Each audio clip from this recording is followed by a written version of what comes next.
And we're back with Truth Unrestricted, the podcast that would have a better name if they weren't all taken. I'm Spencer, your host.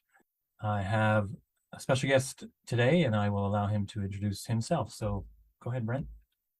Hi, I am Brent Lee, and I am a former conspiracist of 15 years. In From 2003 till 2018, I was consumed by what I call an ideology of conspiracism. I believed in a global conspiracy headed by a sort of Illuminati New World Order kind of group, but we didn't really know what they were really called, but we just called them the Illuminati. And in 2018, I started to completely move away from the whole conspiracy scene. And now I've got a podcast to explain conspiracies. And I spend a lot of time sharing my experience of being down that rabbit hole for 15 to 20 years now. Yeah, it's fascinating. I've listened to your podcast, and I think there might be some other content somewhere else that I haven't caught yet, but I'm slowly tracking it down. Don't worry, Brent. I'll listen to it all eventually. After I heard your podcast, I really wanted to have you on my podcast because I try to get across a certain thing about this concept that I'm not seeing. I'm kind of in this middle ground. I wouldn't call myself a voice of reason. I don't think I get to claim that for myself.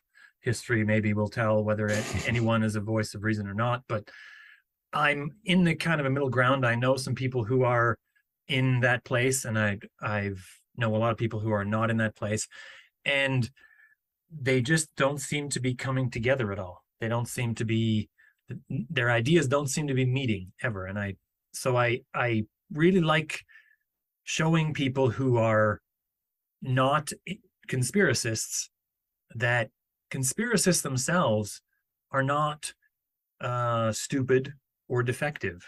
They're not, the people who haven't slipped down that rabbit hole shouldn't really work hard at getting to pat themselves on the back and congratulate themselves on how they're better than conspiracists. Yeah. Under the right conditions, they would also be conspiracists. And this goes with my idea that we're all born with essentially a meat computer, and that meat computer comes with software that's loaded by default. We don't get to opt out of it. We get to use it more or less, and it's a complicated set of software, and it's not really created for our modern world. And many factors in our modern world will lead someone astray in this, and that's, I think your story exactly fits what I'm trying to say there. What are your It thoughts on that? also sounds like you're arguing for like nature and nurture. When you just said about the meat computer, Yeah, that's your nature, and then the societal impact is the nurture. right. Like both of these things form who you are. Yeah, and you can't opt out of either of them. No. Yeah. I usually see it more like we are stuck with the computer we have, but it's not a bad computer. Some people think they're unable to think about these things or, discuss about these things. And I think that's terrible. I think everyone really has something going on upstairs, and they should engage that, because if they don't, that's when things get worse. And so that's where we are now. So before we get too deep into what you're doing, I'm wondering if you want to just do tell us briefly about how it is that you came to change your mind about this, because that's interesting, I think. Yeah. To be honest, like the first inkling of starting to question what I believed was actually questioning what everyone else was talking about, and that goes back to 2012 Sandy Hook. Mm. Um, a narrative started being spun of like these, what we were calling at the time false flag attacks, Right. which were attacks that really happened. People started spinning a new narrative like that these things were hoaxes and that nobody died, and it was like crisis actors and stuff. And a lot of like my friends were pushing this same narrative, and I really questioned it because like it didn't fit my ideology of like what this conspiracy was, which we'll get into a bit later. Like I thought it Sure. was ritualism, and sacrifices. Like I said, Right. we'll get into that a bit later. Yeah. But over the next 6 years, pretty much, there was more and more things that I disagreed with that were being pushed by the truth movement. And the truth movement is like the culture of conspiracy to me. It's just all of the people that are in their little pockets, like the flat earthers or the 9/11 truthers, or the people that believe, the World Economic Forum sort of conspiracies. It's like there's a whole bunch of different ones, and I just call the whole thing, call all of them truthers. I call it the truth movement and conspiracy culture. Right. Uh, I use more syllables, but I think it's from my perspective more accurate. I call them reality denying ideologies. yeah, well, yeah, you were talking about this in your previous episode, Hmm. and I was listening to it, and this is, to me, what you just called it is like the thing that started to pull me out. Right. What I was believing before, I felt like was more rooted in reality, Yeah. and these other things that were coming out since 2012, all these other conspiracies like hoaxes, Mandela effect, flat Earth, um, these sorts of conspiracies, they were doing exactly that. They were making you question reality. Hmm.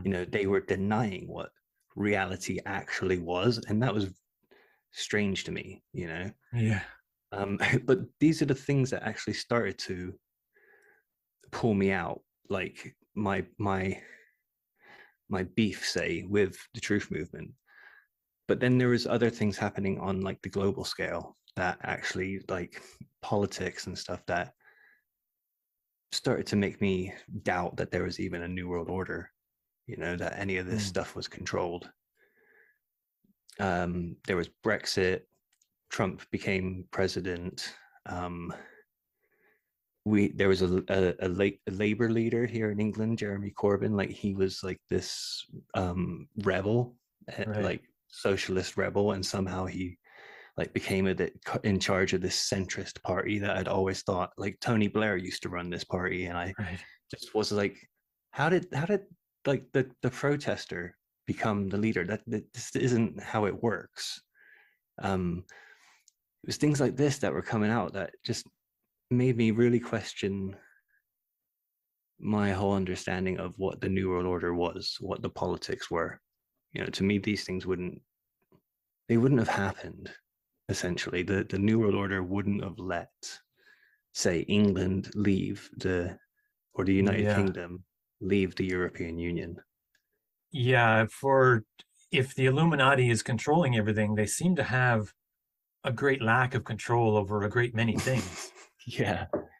And which to is be interesting. fair, like 2020 really, really, although I was, completely away from it and I didn't believe it anymore, 2020, the pandemic and everything Yeah. really convinced me that there is no one in control. Yeah. It's It just is how it turned absolute out. chaos. Yeah. Yeah. Yeah. The world is the way it is because that's how it turned out. That's how I see it, Yeah. which is, to me, it's almost worse because if there were a cabal, we could go to a room somewhere and at the right time and find them and drag them into the street and, you know, treat them Yeah. accordingly, and then we could be free. But the fact that this is just how the world turned out means that there is no room that we could go to at the right time to catch them all in the act and carry on. We have to, we have a much bigger job to do. It would be almost comforting if there were a cabal, right? Yeah. I, I, I, I hear this a lot, like people saying like it must have been comforting having that kind of thing. And I feel like it wasn't comforting. I think comforting might be the wrong word, but what it gave me was a focus.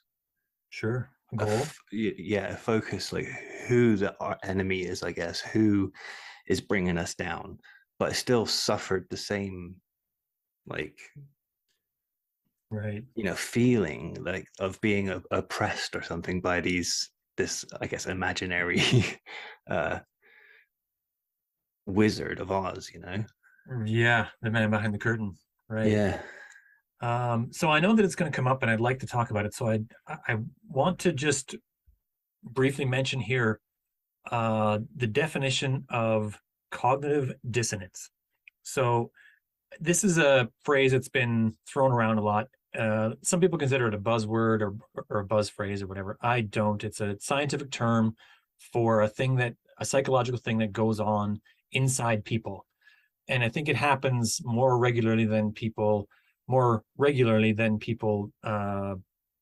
give it credit for. So this is an attempt to make two contradictory beliefs coexist inside your mind. It's a psychological stress from having to face something right in front of you that contradicts the things you believe or the things you value. One would think that we are all rational creatures and that's all fine, but we are far from naturally rational creatures.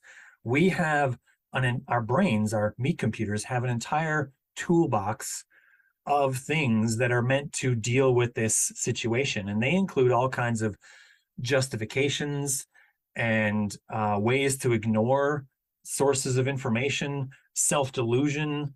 This is all part of this.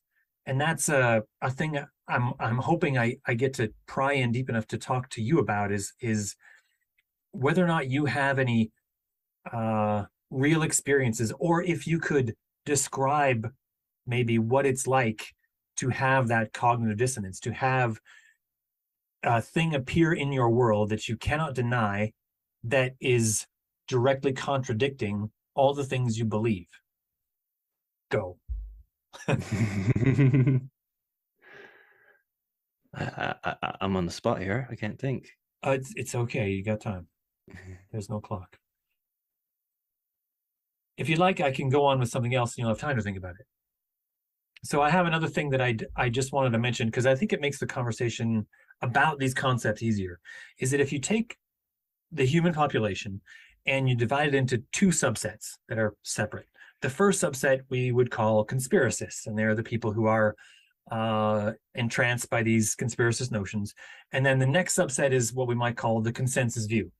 The vast majority of people are not conspiracists at this time, and so that we call them the consensus view. And then if you take the conspiracists as a subgroup and you divide them further into two separate groups again, one being what might be called the speakers, who are conjuring and communicating these conspiracy notions, and then the other subsection that would be listeners, who are just paying attention, sometimes repeating conspiracist claims, but they're not really adding to them. They're not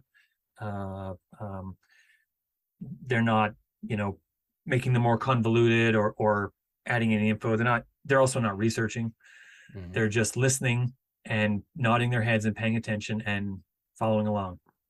And of course, as is pointed out many times on your podcast, that some of these speakers, as I'm naming them here, are making a fair amount of money in what they're doing. And of course, maybe some are making less money or maybe even none. It's difficult to say, but you clearly, I mean, you are much more well-informed in this world than I am. I learned that in episode 1 of your podcast.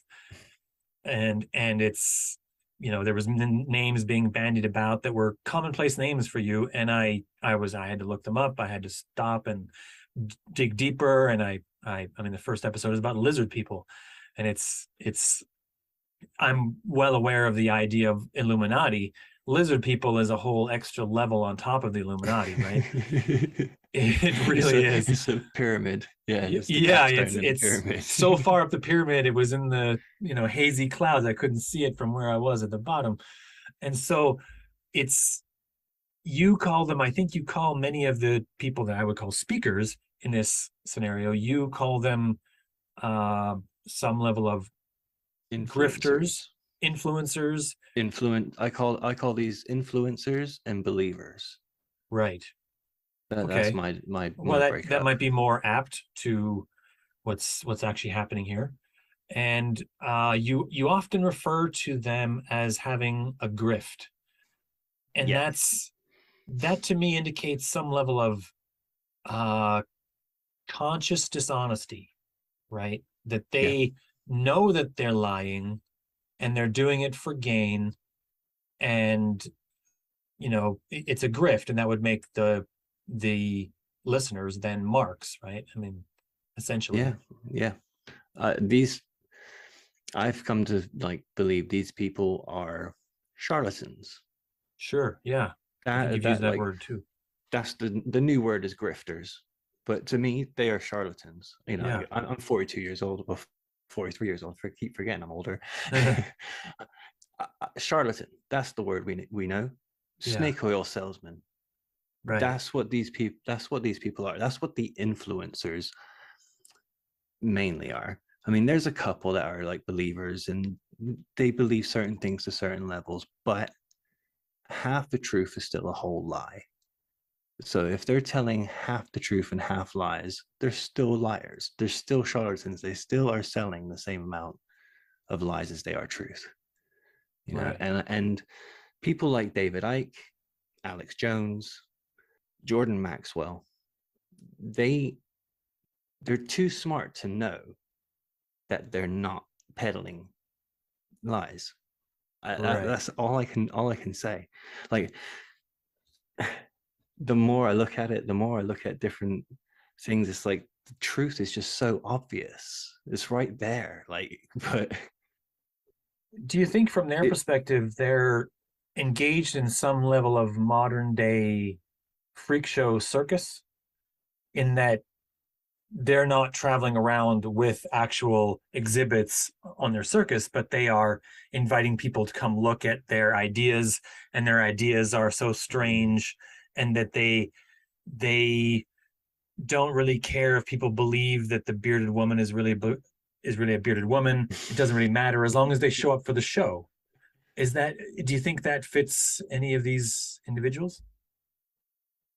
yeah, yeah, I think so. I mean, some of my friends probably don't think that they're quite as bad as I do, but I honestly do think a lot of them are exactly like that. I don't think they like David Icke himself. Like, I don't think he believes a lot of the stuff he talks about. I think he is just selling bullshit. I'm sorry. He's good at convincing people that he believes it. Yeah, yeah. I believed him. I Yeah. believed him wholeheartedly. I used to watch 9-hour lectures of him. I Mm. had like 6 of his books. I I listened to radio shows, interviews, all this different stuff from him, and like it wasn't like I believed everything that he's talked about, or most of these other influencers. It wasn't like I believed 100% of what came out of their mouth. Like it was just that they had references that I could look at. They'd have the ideas and I can go check them out. Mm. Um, but the thing is I feel like they're dishonest with their sources. So when they tell you to go look something up, they're pointing you to a source that backs them up instead of like, here's all the different references. And I find that it's really sneaky. It's a sneaky thing to do to people. I think in that you're probably hitting the nail directly on the head, in that if they believed what they were saying, they would act differently in that scenario, right? They'd be They more would, transparent about their yes, sources, right? yeah, right. Which I think you're right. It's difficult for us to see on this side of the fence that that's really happening, because we aren't paying as much attention to all of these notions. Many of the people on my side of the fence are just rejecting all of those ideas and all the people with them. And Mm, that's yeah. Yeah, and they're just willing to just wash their hands and say, well, too bad, um, Joe didn't make it. He's a conspiracist now, and he's not getting invited for coffee. Right.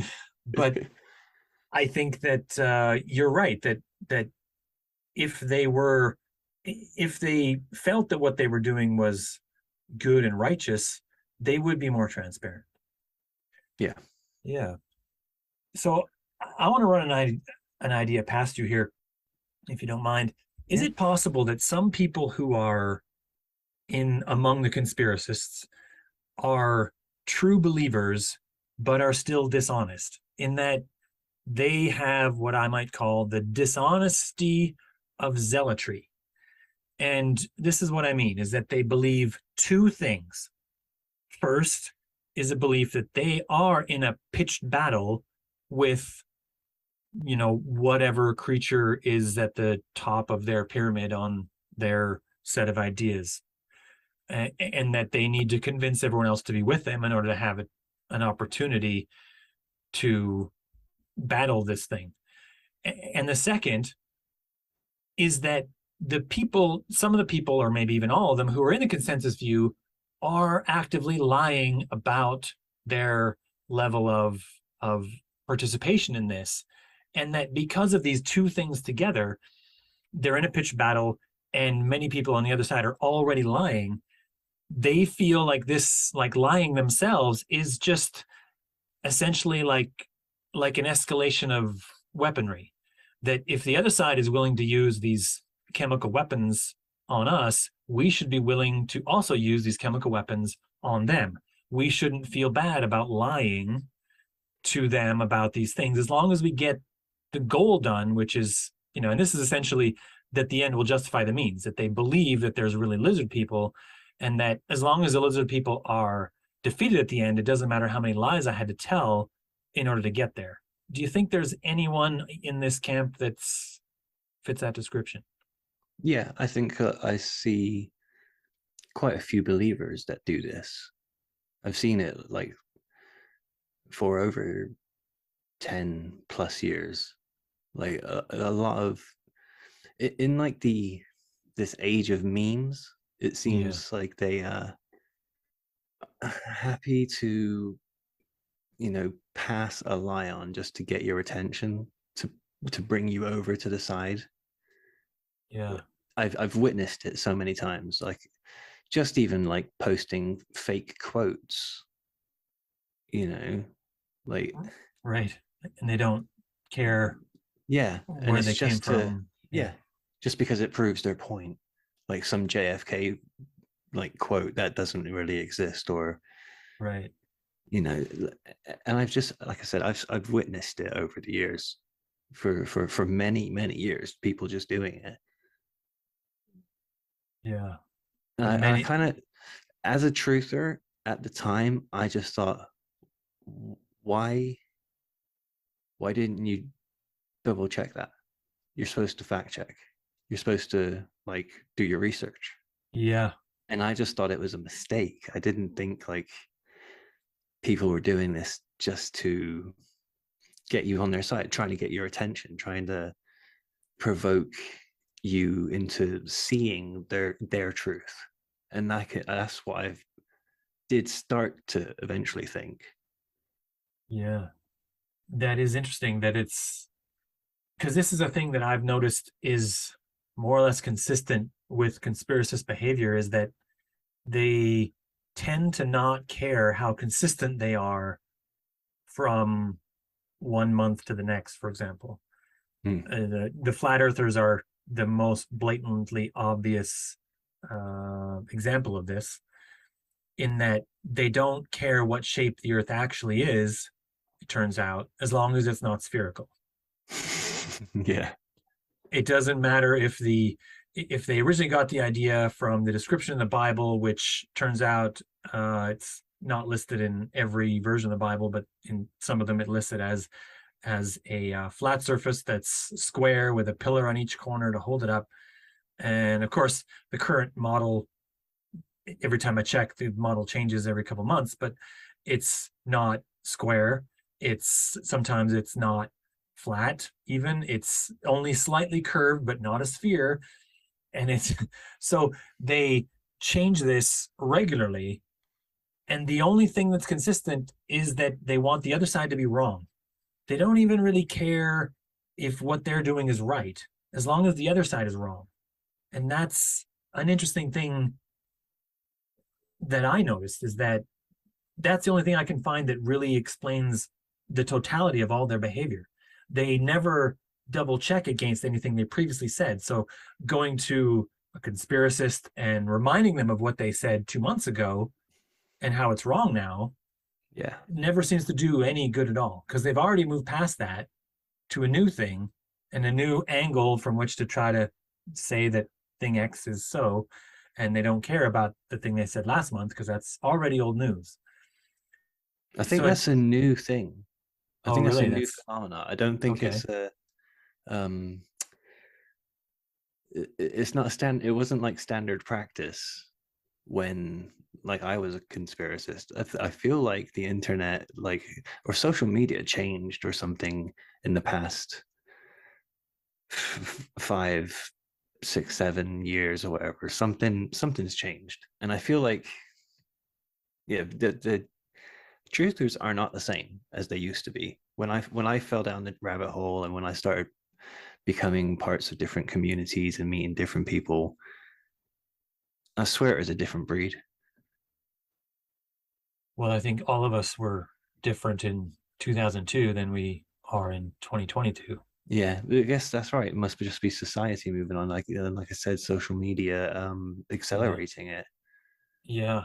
It's harder for a lot of people to just read books Yeah. because we've become more used to having our our intake of media and conversations with people even split up into very small chunks, and that makes it more difficult to just read 200 pages at a time.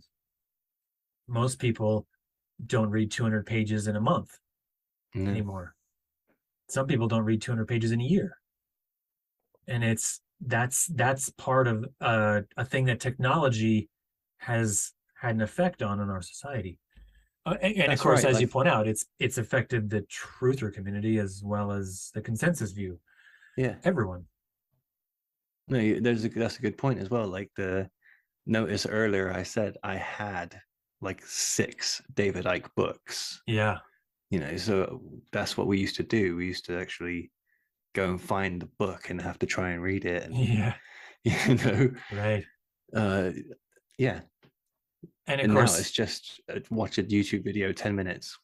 looking for any of the obscure documents then was much more difficult, and now it's a lot easier. One would imagine that having those obscure documents be a lot more readily available would make it easier to show that the people relying on those documents to prove a thing are wrong. Mm, But as I've heard specifically in your podcast, when you actually read some of those books, they say something completely different than what the charlatan who's relying on it is actually trying to tell people. And that's, I mean, I haven't read those books either. I haven't bothered. I haven't had time and or the inclination. But you're right, is that that's where we are, is that having the information more readily available isn't helping, because we're also not reading as much. To download the 9/11 report and read it, it's something like 400 pages. No one's going to do that. So few people have really done that. It's readily available. I'm sure you can go get it now. I got it way back in the yeah. day. But it's not something people would do. And therefore, making it that long, I would want the Cliffs Notes version of that, really.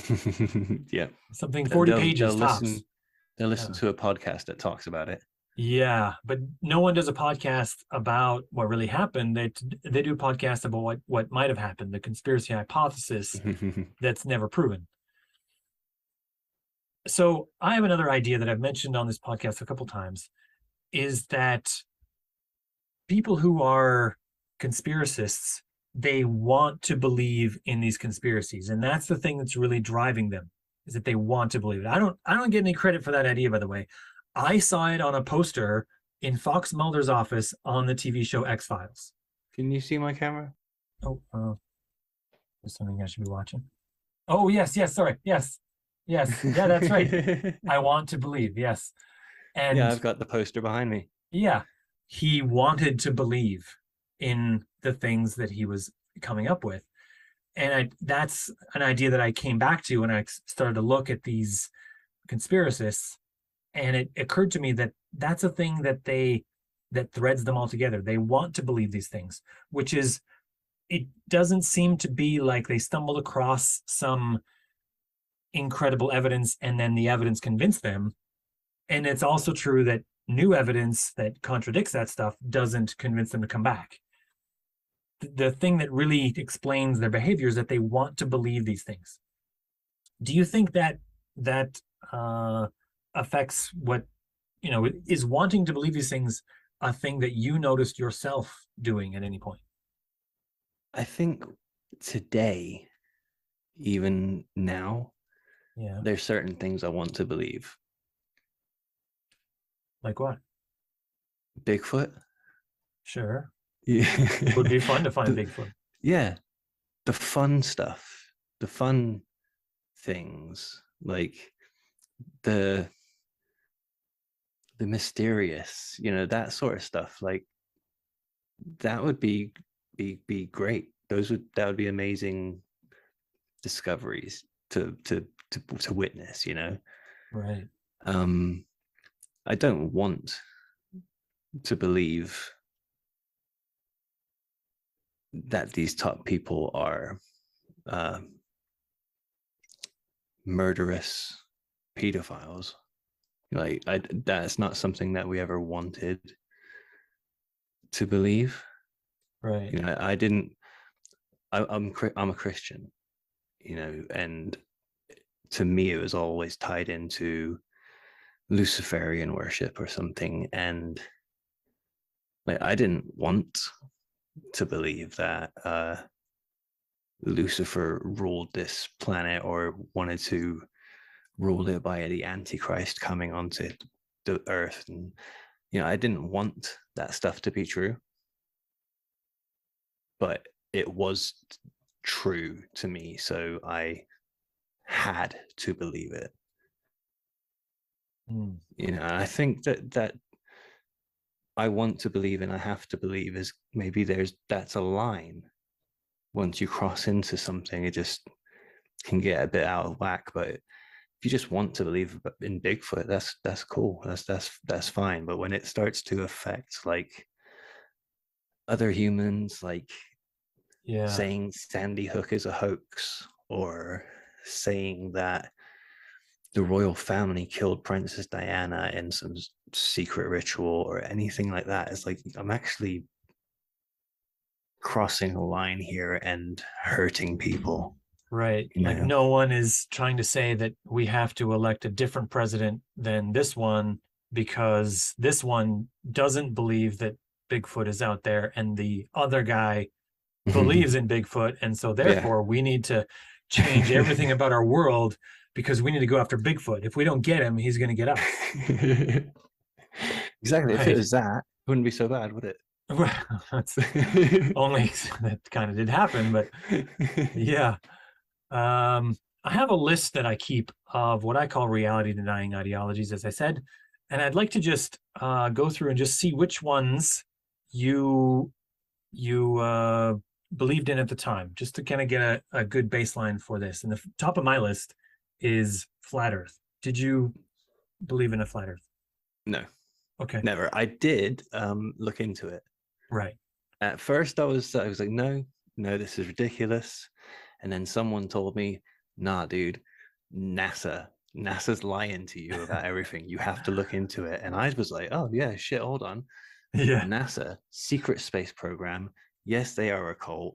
Let's go look into it. I spent about a week looking into everything, and me and my partner both looked at each other basically at the end of it and went, well, that's a load of rubbish. right.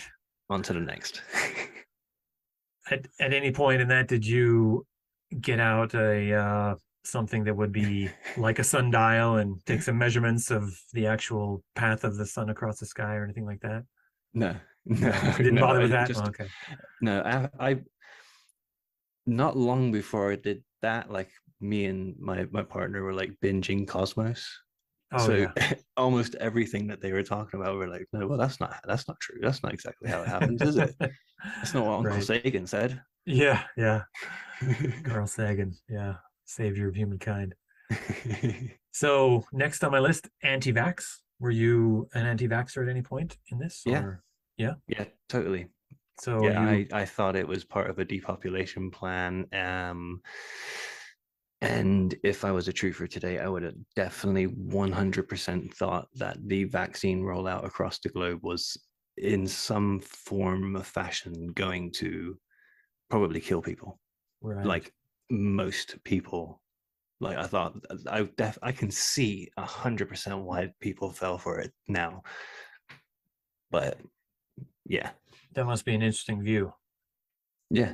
Yeah. Um, so next on my list, this is my personal list in order of order of importance for me to delve into on my podcast. But the next on my list is QAnon. Did you Um, ever? Yeah.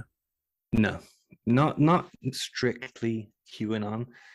To me, like everyone's got a different definition of what QAnon is actually, and to me, QAnon, because I was a truther at the time that QAnon came about, like QAnon is just about the Q drops and believing that Trump has a is waging a secret war. You Right. know, he Yeah. like the storm is coming, and Yeah. that's like the crux of it. Everything else, the satanic pedophiles and the ritualism and all of that type of stuff, I 100% believed all that because that Oh, all kind of stems from earlier conspiracism. right. That fit in Like, with other things yeah, you already believed. Yeah. yeah, the guy who started Q, the actual original poster of Q, I've read like his old posts, and I swear down, whoever it was like a big time William Cooper fan. They were a Mm, real truther, and they really believed in like the William Cooper style of conspiracism. You can just it's like a blueprint when you look at it. But yeah, the Trump stuff, that really threw me when I was coming out of the rabbit hole. Like yeah. it was really like there's something wrong with all of this. Why is Trump going on the InfoWars on the Alex Jones show? What's going on?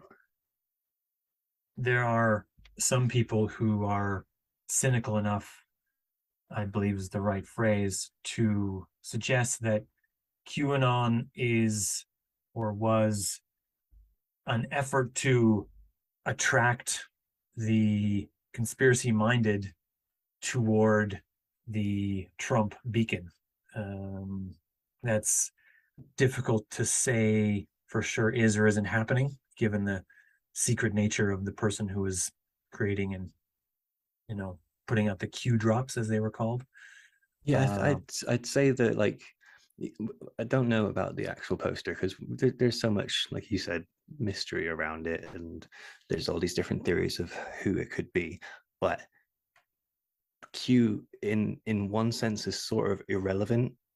It's all the influencers around Q, all the influencers that started communities after Q. yeah, Like those are the dangerous ones. yeah, I agree. But one might even go so far as to call it the one ring of conspiracy notions, Mm. because it does sort of rope everyone in who's in that world. I don't know anyone who was in that world that wasn't somehow.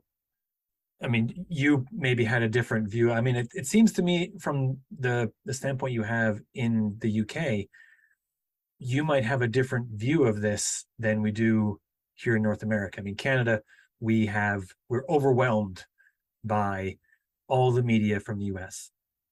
So we're different nations and we behave differently as people. But online, we might as well be in the United States online. We're a tiny flickering candle and they're a bright lighthouse right next to us. No one sees us, and all we see is that lighthouse. So we get everything from there. Mm. We even things like Facebook, some things on Facebook that are meant to target people of a specific demographic that don't have data or don't target based on region will be meant to target blue collar workers in the States, and will definitely also be directed at blue collar workers in Canada, regardless of anything else, because oh, all the blue collar workers tick boxes XYZ. These ads go to these people and they get them. And so you get many of the same trends here as you do there, as far as demographics and who's exposed to which ad about which politician. And I can see those trends without ever going to Facebook. I can see those trends just going to work. All right. Which is really interesting. And I think that's not something that's noticed as much in other places like the UK, and certainly places that have other languages. I think that extra language barrier certainly creates an extra buffer from this, unless they have their own shenanigans. I know that I was in France for a month when they were having an election, and there was a lot of things going on there about Marine Le Pen and the man they eventually elected. Forgive me, I can't remember the name of the French president at the time. Right now, the same man right now, I think, but doesn't really matter. He's in France, and neither of us live there. So, but it's these technologies, as we mentioned, are allowing people to zoom in on these demographics in this way. And I'm noticing it, like, just as a person, I see enough of it here that I can see the trends here. Some people are getting it far more than others. And the similarities between those people and, steel workers in Pennsylvania are, when the election comes and they want the steel workers in Pennsylvania to vote for a certain politician, suddenly I see an uptick in my world, in my everyday world outside the internet, for people who meet that same demographic, being cheery and happy and hoping that this certain politician wins. And I think to myself, that's really strange, considering we're in Canada. And that politician doesn't mean anything to us.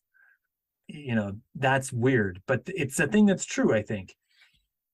And it's another thing, one more thing on a list that we have to deal with. So the next thing on my list is, and I think I already know the answer to this, but it's the Illuminati. And because I'm talking to you, I also put / lizard people, because essentially they're the same.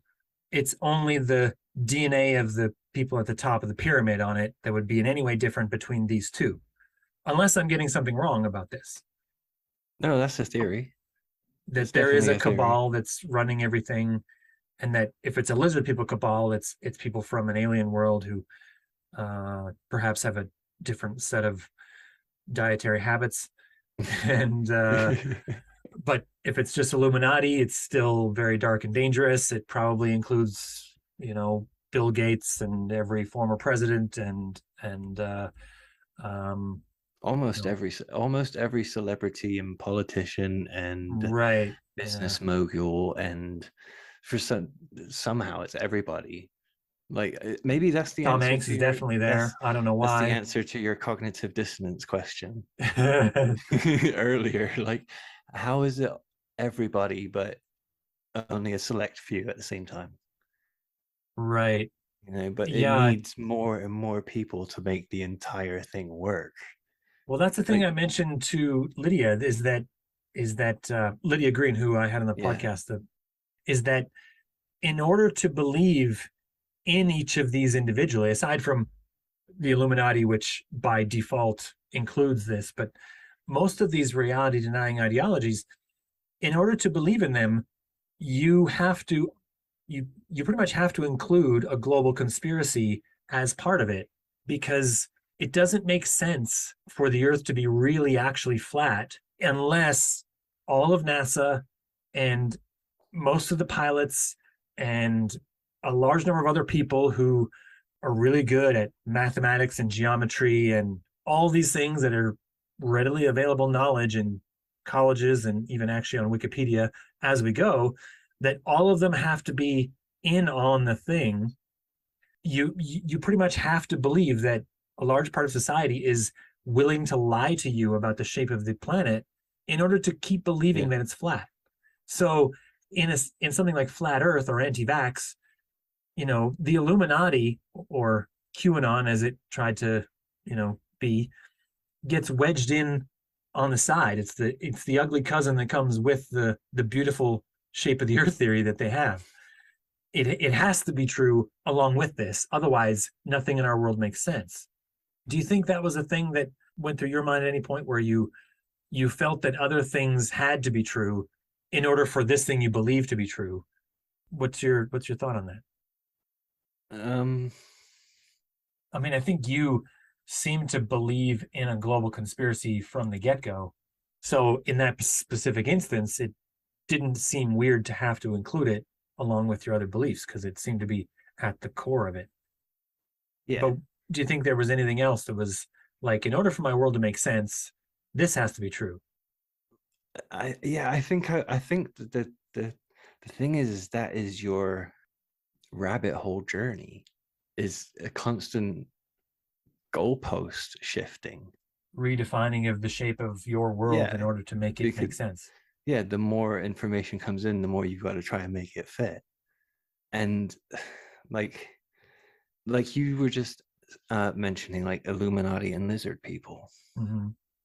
Like, yeah, I believed in an Illuminati. Like that was just the name for the group. That's Because what it we've has to just have kind of some called them, name, right? Yeah. Yeah, And if you say that, then everyone knows what you mean. right. Uh, Today it's the cabal. A useful function of a word, by the way. Yeah. Yeah. Um, and I had to make reptilian theory fit somehow because a lot of people were talking about it. And I didn't want to discount certain people's eyewitness testimony or whatever.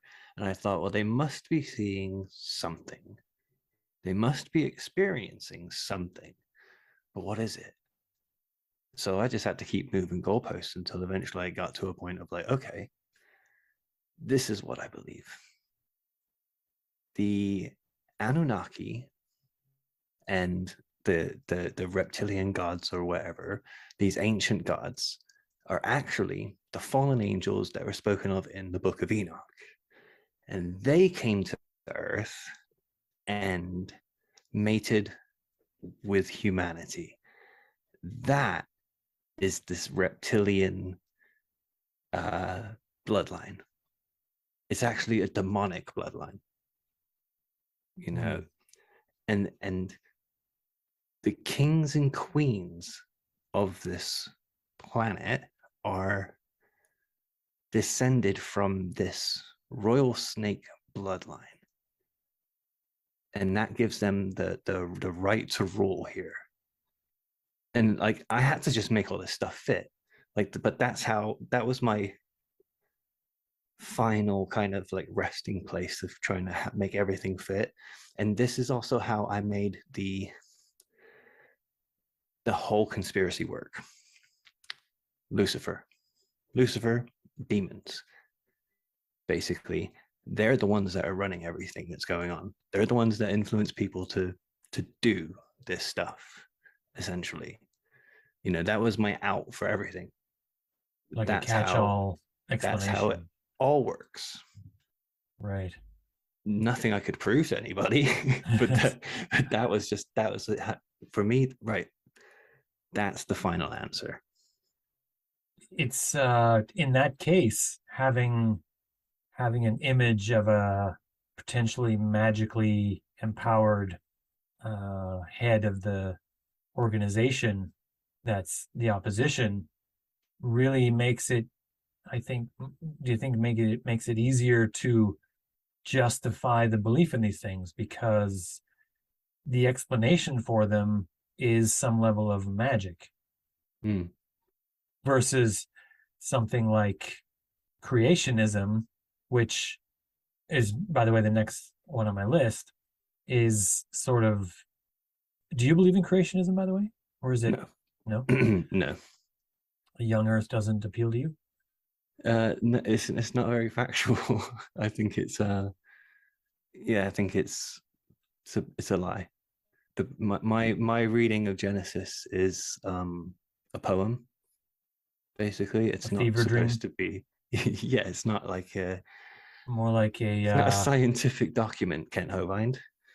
more like a montage that leads to the beginning of the story. Yeah. Yeah, basically, it's just a that beginning bit. It's just a poetic telling. I look at like a lot of the Bible is 66 books written by 40 different authors, and Mm, it's those 40 different authors sharing their experience of what God means to them at whatever time it was that they were writing those specific books. Now, throughout history, hundreds of thousands of people have done this. So these 40 authors aren't necessarily that like special because lots of people did it. It's just that those ones are special because they fit neatly into one book that expressed it for a certain amount of people, you know. right. Um, and I think like those hundreds of thousands of authors are just as relevant to me. I just want to hear everyone's like view of what that divine is to them. Like to me, like my religion is just my personal relationship with the divine. It's not about proselytizing to anybody or trying to bring them over or convince them that God is real or anything like that. It's my own personal experience. It's like I don't go to church. I don't feel like I need a church.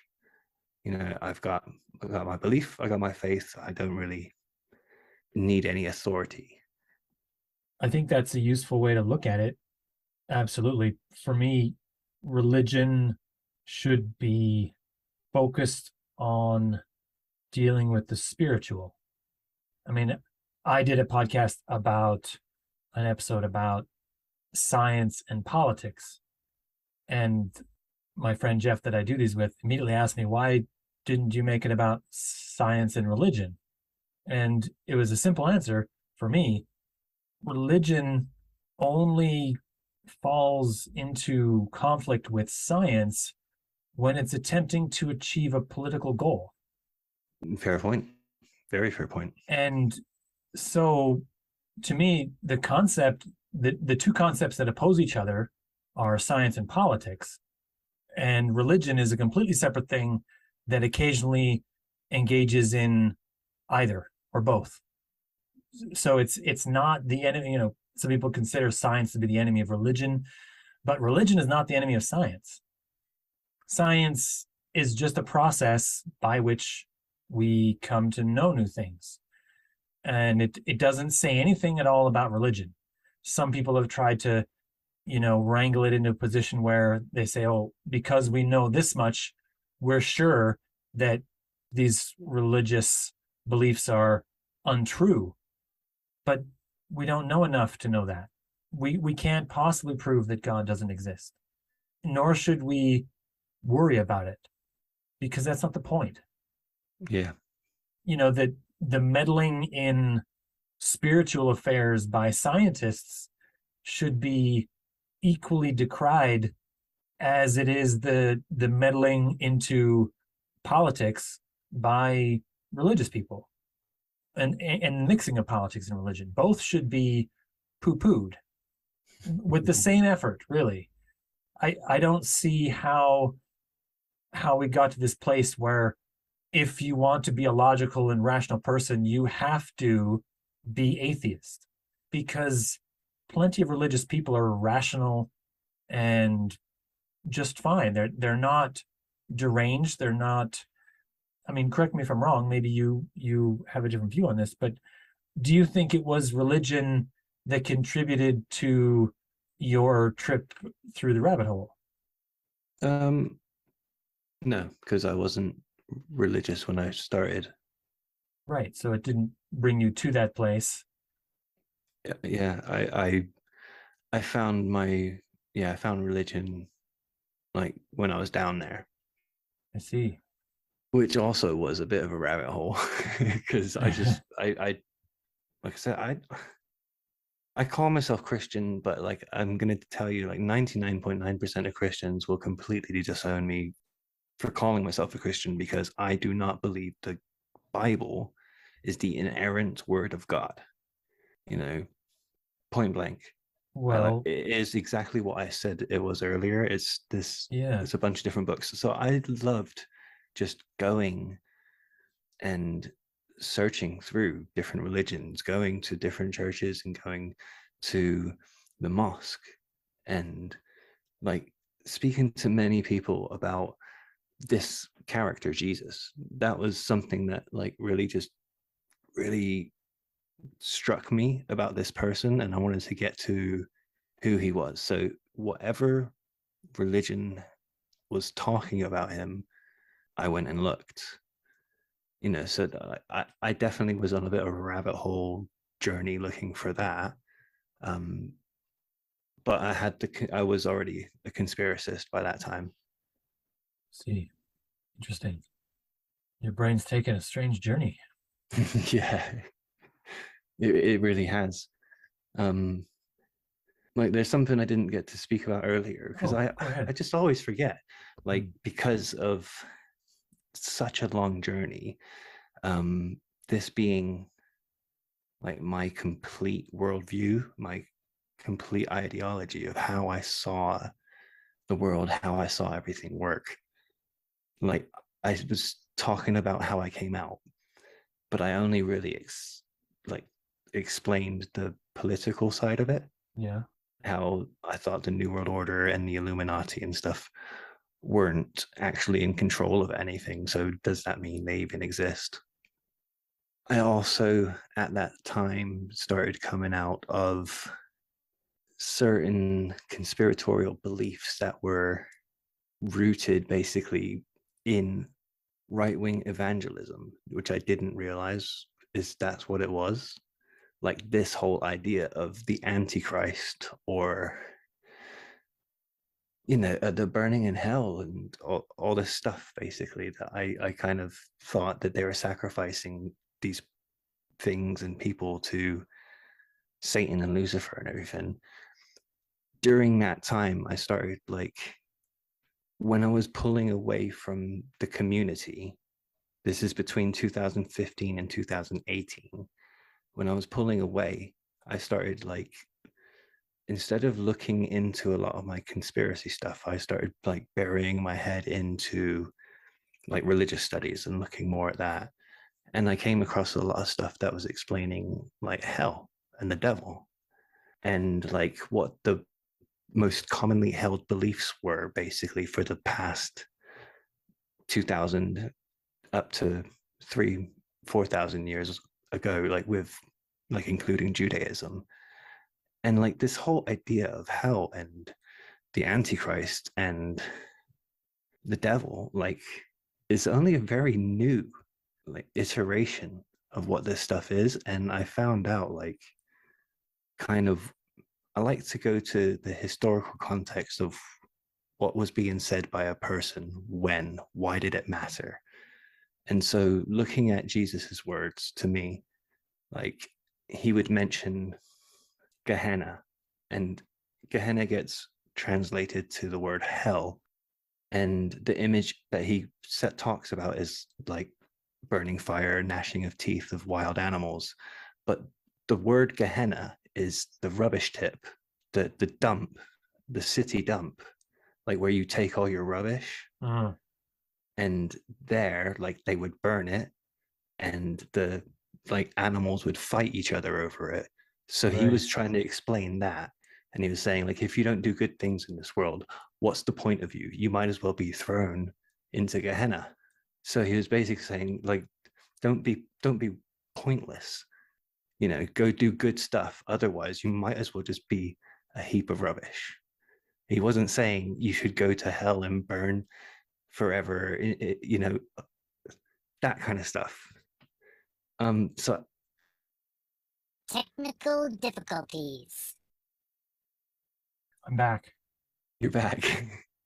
I'm back. It's Looks like I had a blip there on my end.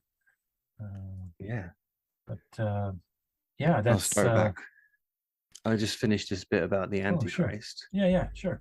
And so what John was trying to say was about an Antichrist at that time, someone coming and pretending to be a Christ, like anti-Christ, anti-men in place of, not Right. what we think of today as someone who is against something. The diametric opposite of, yeah. Yeah, and that's not what it actually meant. It meant in place of. And it's these sorts of things that started making me come away from the idea that like there was a satanic new world order, that they were sacrificing and ritualistically killing people, because I started to realize, like, in a way, like the devil's a lie. Well, just like God, we can't be sure. Yeah. Oddly. Before we go, one thing I wanted to mention was that it was something Lydia mentioned when I talked to her, was that she said that everyone who believes in these things, when they're confronted with the consensus view, they feel that cognitive dissonance. But I think that people who hold the consensus view feel the same cognitive dissonance when they are exposed to conspiracist notions, and that they do a similar thing where they work to ignore the things that are being told to them by conspiracists whenever they're in conversations with them, and that they get that same psychological stress of being unsure about the shape of their world and having to rethink things and double down on what shape they think the world has. I pick on flat earthers a lot, but to me it's the most obvious case. Most people, if pressed, couldn't prove that the earth is spherical. They don't have the mathematical and geometric skills to go about working this thing out, and they just feel like it's true because everyone around them and all their social connections and all the people around them believe it's true. As soon as they're confronted with a person who doesn't believe it's true, they have this new thing they have to deal with, and they get uncomfortable with having to deal with that person, and they hope they don't mention this flat earth thing again because it makes them really uncomfortable. So I think this cognitive dissonance is not simply something that happens with conspiracists. I think it happens because we have ideas that oppose our view. And that is the definition. It doesn't matter whether your view is right or wrong. You will feel it if you have to try to fit a new fact that conflicts with everything in with all those other facts. That's just the psychological stress. If you're forced to say that, I mean, the classic reference for me is 1984, all the doublethink in 1984, and at the end, he's forced to admit that there's 5 lights in the ceiling when he knew there was 4, and he had to admit that there was 5 because he was under so much stress. At that point, he was broken. He was willing to listen to everything and go along with all the things that, spoiler alert for 1984, for anyone who hasn't read it, you had 60 years or whatever it was, 70 years almost. Sorry. Go read it. It's a good book. I didn't ruin anything, I promise. And I think everyone feels that when they are confronted with someone from the other side. And for people who are in a consensus view, they don't relentlessly research all the things that they believe. They simply just believe them. They believe that the earth is a sphere, even though they've never been to space and they can't do the math to show it. They just believe it. And when someone appears to show some clever experiment that shows them something that looks different, they get that stress inside themselves, and they feel something that's not right. And the only thing they can do in that point usually is just reject it. Just declare harder that it's not true and walk away, because it's easier when you're not confronted with it. And so I think that's a thing that everyone feels in this climate where we have conspiracists and non-conspiracists, right? But do you have any thoughts on this, that this is a thing that other people, I mean, usually this is said that conspiracists have cognitive dissonance, but I think everyone has it. I think it's a everyday occurrence now. What do you think of this? Well, if you define it the way that you just did, like coming across a new belief that contradicts what you believe, so you have to think about it for a minute, I guess, like, yeah, everyone does have it. I think it's really interesting because being a truther, like, that is one of the things that we are kind of told, like in, say, lectures by David Icke or in Alex Jones documentaries. They like say, yeah, the reason why it's hard to wake your friends and family up is because of cognitive dissonance. You know, they have their view, and then you come and try and tell them the truth, and they just can't handle it. Right. And that's why, like, you kind of are on your own, you know, basically. So, yeah, it's interesting that you pick up that it's the other people, because a lot of what I see coming out of the rabbit hole and now being like, I guess, on this side or whatever that means. Like there's a real line that someone, Yeah, no, I'm just stepped on the over it. outside. I'm just glad I'm on the outside. I'm not inside there anymore. That's all. That's the only Right. side I'm on.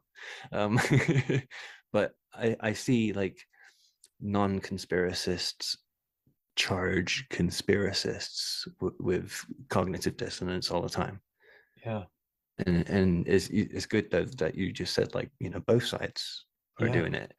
And it comes back to something I was thinking when you were talking about that. It's like the Sandy Hook and spate of hoax, like conspiracy or hoax based conspiracies between 2012 and say 2014, Boston Marathon bombing, the Pulse nightclub shooting, and Sandy Hook.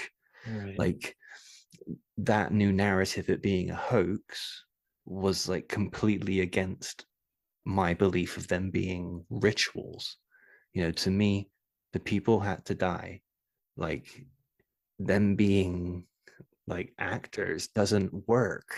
So I think you're saying it would have made more sense to you in that space if they weren't actors, if they were killed and sacrificed for some Yeah, ritualistic thing. That yeah, would have yeah, fit more with the set of things you had yeah. And then in your this new head. narrative like completely shook me, because I was like, well, what are you guys talking about? They have to die for the ritual to happen. I believed all of these things: 9/11, the 7/7 London bomb attacks, um, the Aurora shooting. So many of these things I believed Columbine was a satanic ritual. Mm. And like, I believed at the time, like, I didn't believe that the two boys did it. I believed that they were killed by intelligence, basically, and it was like a black ops sort of thing. But they killed 12 students and one teacher, you know, to symbolize Christ and his followers, 12 and the teacher. You know, like, I felt like that's all of these things, they had to have the death to work. And then the hoax narrative completely flipped on its head, and I was like, your conspiracy doesn't work anymore. You know, so I think maybe that at that point, 2012, 2013, 14 is, I guess, where I'm having that cognitive dissonance with the prevailing narrative in conspiracy world. Right. Yeah, because to you it would still would be a thing that conflicted with what you felt you knew. Absolutely. I felt I proved it. Like, I've done multiple blogs and videos and songs and all types of stuff with, like, proclaiming this is how it works. Right. Yeah, it's interesting looking way back at all this stuff. Okay. Well, I think I'm gonna cut it for time there and hope for another conversation at some point in the future because this has been very interesting. Yeah, anytime, Spencer. I really enjoyed talking to you. I enjoy listening to you. You know, I Oh, think thanks. you think about stuff, and you think words matter. And I yeah, I really enjoy just listening to you and Jeff chat. Oh, he'll be glad to hear that. He doesn't listen. We should get him on next time. I'll pitch it to him, see if we can get a Yeah. time that works for all three of us. All right. Well, thank you very much. Thanks for doing this, and we'll talk to you again. All right. All right. Till next time.